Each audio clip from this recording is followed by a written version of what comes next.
All right. Oops. Well, thank you. Thank you so much for having me today. Thanks to Rona and Emmy and Josie and all of the students and faculty and other folks involved with this get-together, with the exhibition, with the hard work that Emmy Genesis' class has done as a collaborator on this project.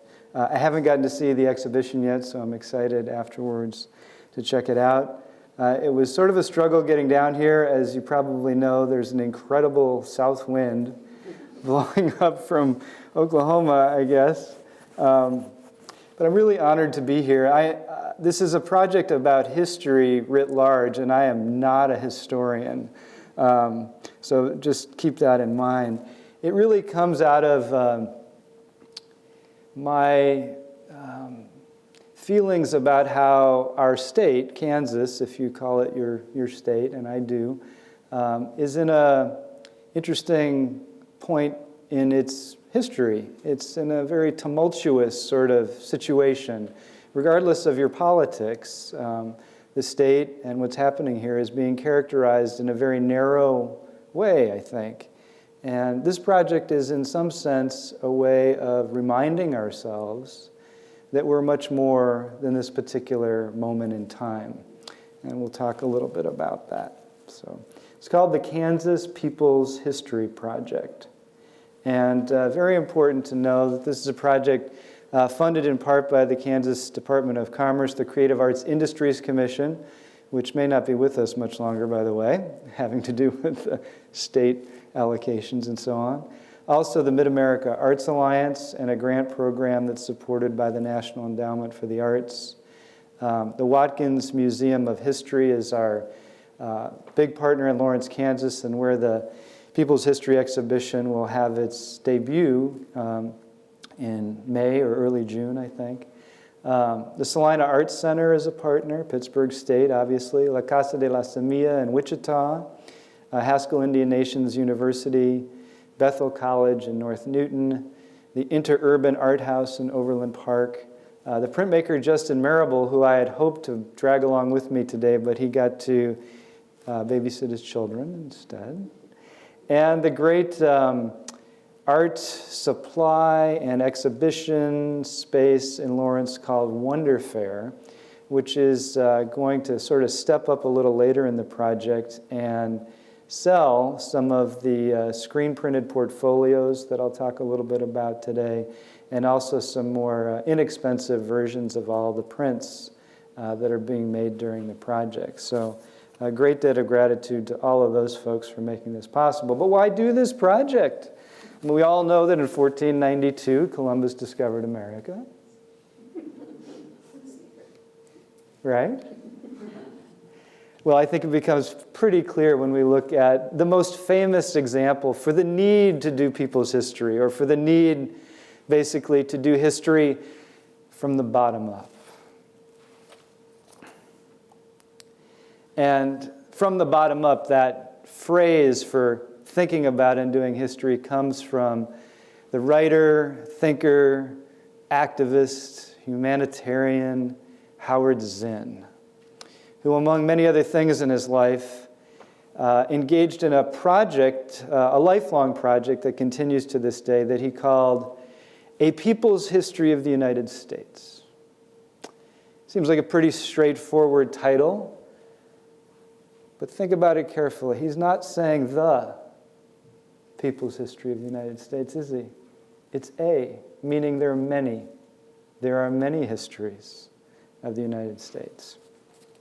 And his basic idea was to flip the script, shift the paradigm, and instead of having history told to us and written by the winners and those in power, and you can construe that however you want in your mind, we need to also, not only, but also understand history from those people who were disempowered or who didn't have access to the means for having their histories included in history books and curricula and landmarks and so on. So Zinn says, but there is no such thing as a pure fact, innocent of interpretation. Behind every fact presented to the world by a teacher, like many of you, a writer, an artist like me, anyone, is a judgment. The judgment that has been made is that this fact is important and that other facts omitted are not important. And we forget this way too often. You know, maybe less so these days because we've started to not trust 100% what we see on the internet and so on. But if you think, for example, of like a documentary film, and I know a lot about this right now because there's a documentary film about some murals that I did over the last few years that's coming out in a couple of weeks. And I know how true it is, but I also know how limited it is. Because for every moment that the filmmakers who were following me around while we were making this pointed their camera at one thing that was happening or collected audio from one person's voice, they weren't collecting it or pointing the camera in the other direction. So it's like Zinn says, that one fact is important and other facts omitted are not important. There's a judgment made. And we need to really think about that and shift our perspective. My interest in this kind of work really stems out of the murals that Rona was mentioning that I've been doing for about 25 years. And that's because when I engage in these community-based processes with local people, one of the things that comes up right away is how there are parts of their culture or their community or their heritage or their history that have been unrecognized or misrepresented. And they want to bring that out in the mural. So at the top here we see a mural, I have to say this, that was in downtown Lawrence. It's called the Pollinators. It was recently, using the nice word, razed, brought to the ground to make way for some upscale condominiums. But that's another issue we can talk about. But it portrayed a number of African-American artists with roots in Kansas who went on to do amazing things. One of them, who grew up nearby here, Gordon Parks. But there's also Aaron Douglas, who was the leading visual artist of the Harlem Renaissance. There was Langston Hughes, who we know a lot about, also a Harlem Renaissance artist. Gwendolyn Brooks, the great poet, who we claim, because she was born in Topeka, although she moved away like in the first month of her life to Chicago. There's Oscar Michaud, one of the most successful early African-American filmmakers. There's Hattie McDaniel, who won an Academy Award as an African-American actress. And the jazz musician Coleman Hawkins are all depicted here because within sort of a 30-year span, they were all born or educated in Kansas and then went on to do great things. The mural below is in my own neighborhood in East Lawrence, Kansas. It's called the East Lawrence Waltz. And it's sort of a poetic version of our neighborhood's history and vitality. But it includes many instances or many examples of stories that haven't made it to the history books yet, but that we felt like we wanted to share. This project, the Kansas People's History Project, is not something that came down or came to me in a dream or anything like that. It came out of another project that was inspired by Howard Zinn called the Celebrate People's History Project, where a lot of the words are the same here. This was a nationwide version of what we're doing here in Kansas, where artists, self-inclined artists, were asked to think about an individual or an event from our country's history and then create a broadside. And when we talk about broadsides, we mean a one-sided poster with image and text. So with an image and then some sort of description that talks about that person or event. And I can show this to you later. I brought a copy of the book, and it has about 100 of the posters that were made for that project. And exhibitionists have toured around the country, and it's ongoing. We can all still be a part of that if we want to. I also have an old version of People's History of the United States, if you want to peek at that.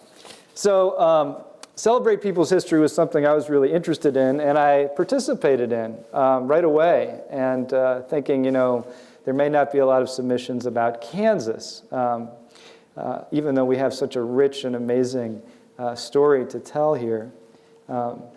These are some of the posters from the book.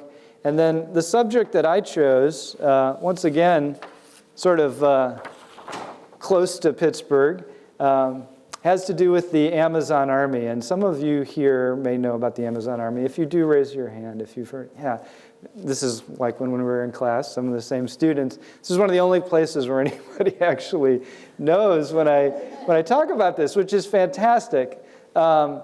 But you know the story. This was the early 1920s, where women, in solidarity with their husbands and sons and brothers, marched on mines in the area to support a strike that the men were doing at the coal mines. And it was amazing. It was front page news of the New York Times. You see a photograph of them, actually, from 1921 on their march. They were dubbed the Amazon Army by the New York Times. And although at a certain point they backed off when the state militia was called in by the governor, the eventual result of their march and the strike was that a case went to the Supreme Court, and at least at this period of time, it affirmed that workers had the right to strike and didn't have to go into negotiations, that they could actually strike when they felt like they were not getting fair treatment. So I have one of those here, too, that we can look at in a little while. So that's sort of my entryway into this project. But it was this quote by Howard Zinn that sealed the deal for me. He says, "Whenever I become discouraged," which is on alternate Tuesdays between 3 and 4, and I think that would be, well, it's not Tuesday, but it is between 3 and 4, "I lift my spirits by remembering the artists are on our side. I mean those poets and painters and dancers and quilters, singers, musicians, filmmakers, novelists, and playwrights who speak to the world in a way that is impervious to assault, because they wage the battle for justice in a sphere which is unreachable by the dullness of ordinary political discourse." So when I read this, I envisioned a sort of handing over of the baton from Zinn to all of us artists. He's saying, it's your turn now. I've done my boring research and written my boring book. Make this stuff, interesting and exciting for people. So we began. And for those of you who were around when I gave this talk 6 or 8 months ago, you know the joke here. But so engaging in the Kansas People's History Project, I thought, well, easy enough. We'll look at the state of Kansas, right? And we'll contain our energy within those boundaries. But as I did a little more research, you go back a little ways and you realize, well, Kansas really wasn't always Kansas, was it? It wasn't that long ago, really, that it was the Kansas Territory. So it's okay, not a big stretch. We'll rename the project the Kansas Territory People's History Project. No problem. But going back a little bit further, and you realize, well, yeah, it wasn't really the Kansas Territory always either. In fact, at a certain time, Kansas and a whole huge swath of North America was known as Louisiana. And although this might confuse the funders who were thinking they were funding a Kansas-centered project, we decided to rename it again. The Louisiana People's History Project. Good enough. Not quite. Because when you go back further, or if you think more deeply about it today, you remember that this place has always been and will always be the Kansas, Shawnee, Delaware, Kickapoo, Iowa, Wichita, Osage, Kiowa, Potawatomi, and many others People's History Project. What's important for me in doing this little bit of research here, it's sort of hard to read the map there, but you're looking at an early division of where some of the tribes were when Kansas was being laid out, is that our own assumptions, no matter how educated we are or how open-minded we feel we are, we need to test them and challenge them. And that's really what this project is about. It's about surfacing the social wisdom that exists outside of vetted institutions, great ones like Pittsburgh State and others, and the experts who we too often rely on, to go back and listen to the stories of local people who have heard their stories from their parents and their grandparents and their great-grandparents, or from young people who today are seeing Kansas in a completely different light than what we might assume. History for us in this project starts 10 minutes ago, not 100 years ago. All right, so with that said, I went around the state to all of those project partners and did some workshops, gave talks like this, talked about how to build some imagery and text for posters, and rattled cages with artists, the toughest ones, by the way. The really good ones are the ones who, artists, they've got other things to do, and this is maybe not really what they're interested in. But other folks got really excited about this, and we started to make posters. And I can say this here, Pitt State rocks. Wow. And everybody's talking about it. These are some examples from the class that Emmy Jennis taught and focused on this project. Are these all up now in the gallery? Okay, so we can see these. I don't have to go through them all. Beautifully conceived, really interesting topics. I just, so much gratitude to the students and to Emmy for pushing on this. They really are amazing, and really in the spirit of what we're talking about when we talk about this project. I just only hope that we can keep the momentum going, because it's just a beginning. So you're looking at a few of them here. And all the students who made posters for this who are here today, raise your hand. Yeah, so there's like five or six of us. That's great. So awesome. So you're looking at a few of them here. These are the ones you're familiar with, of course. Some that I'd heard of, like Susanna Medora Salter, the mayor, and the first attempt at a helicopter here, and others that I wasn't familiar with at all. But really beautifully designed, great stories, thoughtfully written. Now here are some of the other ones. On the left is a poster by an artist in Lawrence named Laura Jost that has to do with the ongoing, for many years now, peace vigils that the Lawrence Coalition for Peace and Justice has been doing there, and sort of traces their history and her style. And on the right is one of the posters that I've made about a time I was actually a participant in this, where a group of people in opposition to the lead up to the last war in Iraq occupied South Park in Lawrence and created an encampment there as a place for protest, but also for dialogue, to talk about what alternatives there could be to invading this country. And so that's what that poster on the right is about. And then on the left here is a poster by an artist from Lucas named Erica Nelson about the infamous goat gland doctor. And then another on the right here is by one of the students that we worked with at Bethel College about cattle drives in Kansas. But now, let's dig a little deeper. I want to invite Maddie up here to talk a little bit about her poster about Buddy Heaton. So here's Maddie. And you all will get to see the just screen-printed version of this, beautifully done. That'll be in the portfolio of this. So, yes, go. Okay. All right. Well, I'm born and raised in Missouri, so coming to Kansas, I knew that it was somewhere next door, and it was flat, and then I'm supposed to hate the Jayhawks. So when this project came around, I was probably the least knowledgeable about anything to do with Kansas at all. And so I just started going to just forums online and looking for things that people, talked about, papers that people had written. And Buddy Heaton, he wasn't the first one, but he was the one that caught my eye. I mean, he got buffalo, he got clowns, he got a parade. JFK's in there, that's fun. I guess I just started sketching after that.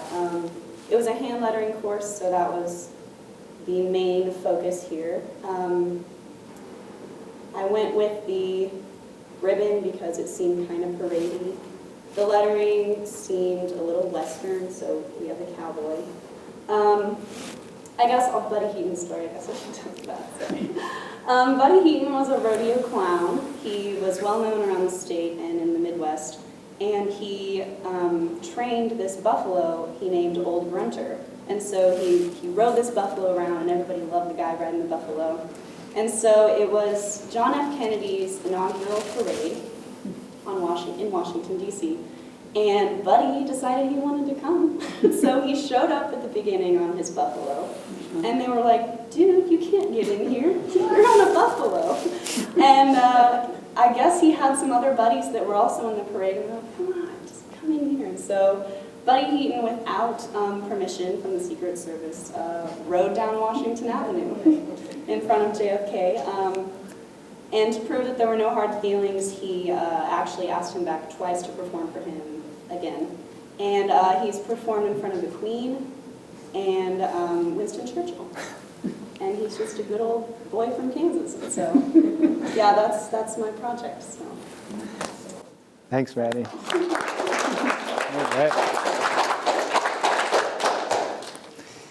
All right. Yes. And Emmy Jennis, come on down.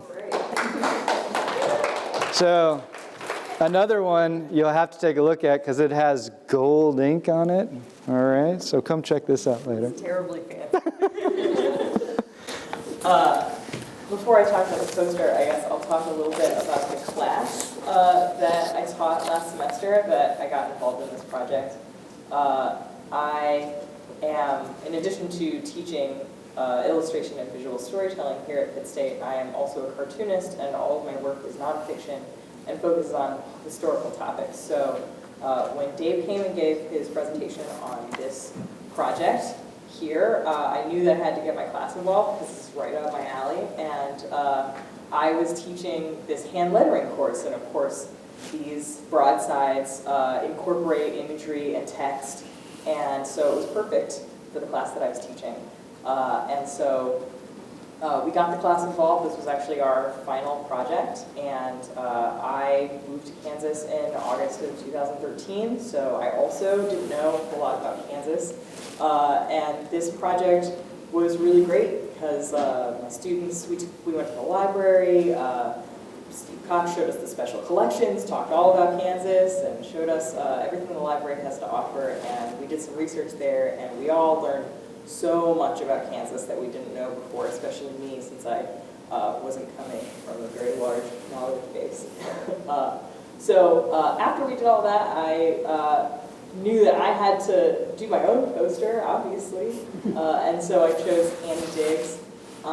She was an activist for populism, and she has done many things. She served on many committees and was involved in lots of activist groups. She and her husband briefly published a political newspaper from their home. And one of the, I think the most notable accomplishments of hers was that she sort of spearheaded this coming together of the populist and Democratic Party, which allowed them to win a very important election right around the turn of the century. And because she was so involved, and then they became the party in power, she ended up being the first female Kansas State librarian. That was sort of like good job. And here's this official position.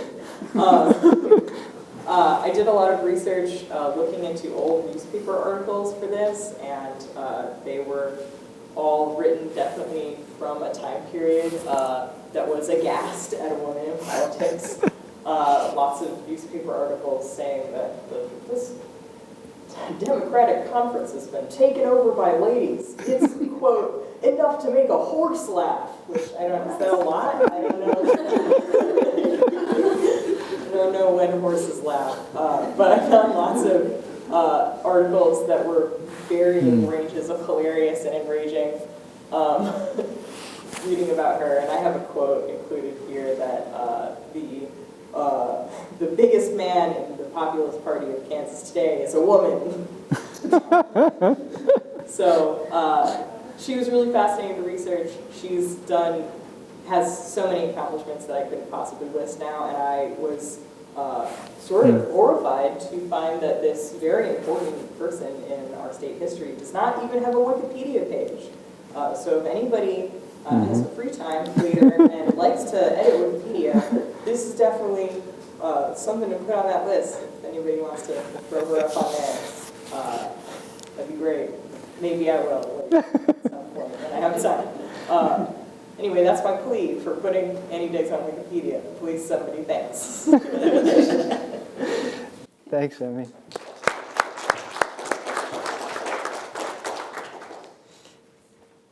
And you can imagine that for each one of these, we could bring up, I'm not going to call on you, but we could bring up everyone else to tell similar stories. And there's so many that we haven't even touched yet. We're just scratching the surface. So thank you both for taking some time and sharing. Exciting things. I showed a couple of the first screen prints that have come out of this project. We don't have a lot of funds or capacity to do this, but we are going to create a portfolio of about 15 of the posters that can go into special collections, perhaps, sometime, museum collections. Editions of 25 of each, and they really are going to represent geographically, subject matter, the kinds of artists that submitted. It's not really trying to pick the best, but more of a representation of what's been created. And what you're looking at here is a drying rack in Justin Marable's studio in Lawrence. Justin is a really great printmaker who is our partner and specialist for the screen printing angle on this. And really excited to get those out and share them around. And as I mentioned before, there'll also be more inexpensive versions, probably the kind that you have here in the exhibition, that'll be available for folks to get at Wonder Fair in Lawrence later this summer. I wanted to close just with one more story, because this is really about stories. And I think in some way what this project hopes to encourage is that if you're not doing the research yourself, you're learning the stories and passing them on. That's the way that we keep these memories alive. And I really appreciated the talk before, talking about that very idea, is how do we capture and keep memory alive? And I think that's one of the ideas here. This is a spot in Lawrence, right next to City Hall, right before you go over the bridge of the Kansas River. If you've driven over the Kansas River, in or out of Lawrence, you've seen this spot. There's a rock in between the sort of north and south lanes of the bridge that's in a tiny little park called Robinson Park. And you rarely go there because it's you don't walk on that street and you don't ride your bike that way, because if you're usually going over the bridge and you don't cross over into this little park, there's heavy, heavy traffic. So it's very underused. People know that it's there, but they don't know what it's about. Well, I'd heard stories for years about this rock, which is an amazing sort of red granite rock, unlike ones you see in the area. And I knew there was a plaque on it. It had something to do with the founding of Lawrence or something boring, right? So, but a few years ago, I remember hearing that that rock was not from the area. It wasn't from Lawrence at all. It had been moved there. For this project, when we started to do workshops, we discovered more. We were at the Watkins Museum in Lawrence, and there was a woman who was Native American, partly from the Kaw Nation, from the Kansas tribe. And she helped fill out this story for us. She said that actually the rock had been for hundreds of thousands of years at the confluence of the Kansas River and the Shunganunga Creek, which is just east of Topeka. And that not only had it been there for hundreds of thousands of years, it had been moved down during the last glacial period from an area probably closer to the Canadian border, the Dakotas, but that it was sacred to the Kansas tribe and had been for centuries. And that history was documented. The part of the story that she didn't know as much about, but that I later found out, because this is, I'm finishing a poster, a broadside about this, is that in 1929, the rock, the big red rock is what the Kaw Nation calls it, was well known to people because it was unusual, also because it was right next to the Santa Fe rail line, between the river, rock, railroad. And folks in the Kansas legislature had eyed it for some time as something they could use to create a monument. They had made plans, actually, in the legislature to go and get it and bring it to the State House. And they weren't sure exactly, at least as far as we know, how exactly it was going to be used, but it was going to form the base for some monument. Well, I'm assuming here that that plan was overheard by a legislator or two that was from Lawrence. Because before folks could grab it and bring it to Topeka, some folks from Lawrence, in the middle of the night, with the help of the Santa Fe Railroad, who put a crane into a train car, went to the confluence of the Kansas River and the Shunganunga Creek and took the rock and brought it to Lawrence.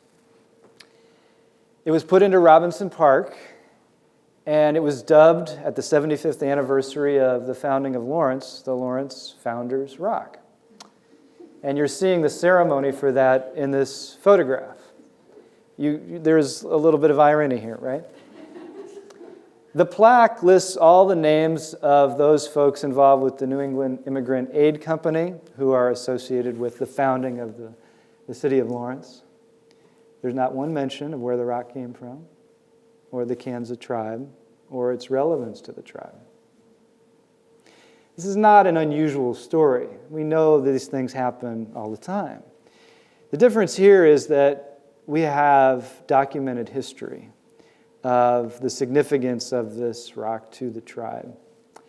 And now we have something more. Since that early research period, I reached out to the Kansas tribe. Of course, you go to the source. And talking to folks with their Cultural Affairs Committee, Pauline Sharp and others, they were like, oh yeah, we know all about it. You know, we've been asked about it, and we've got a map that was drawn by a Kansas chief in 1880 that has the rock on it, and we know about its glacial history, and we know even songs that used to be sung to it. I said, well, this is amazing. I'm going to use this research in developing this poster. And then Pauline, after we'd been talking for a while, said, well, is there anything else we can do to help you with your project? And I said, well, I don't really know. I guess, has the tribe ever made a statement about this? I mean, have they ever... She said, well, we've been interviewed in the media. I said, yeah, but have you ever collectively said anything about the rock, its significance, your point of view about it? And she said, I don't think so. Let me get back to you. And a few weeks later, I got a draft of a letter, signed by many folks having to do with the cultural history and heritage of the Kansas tribe. And it basically retells this story, the information that I've shared with you. It also says, we implore the city of Lawrence to return Big Red Rock to Kaw Nation. To be continued. Thank you.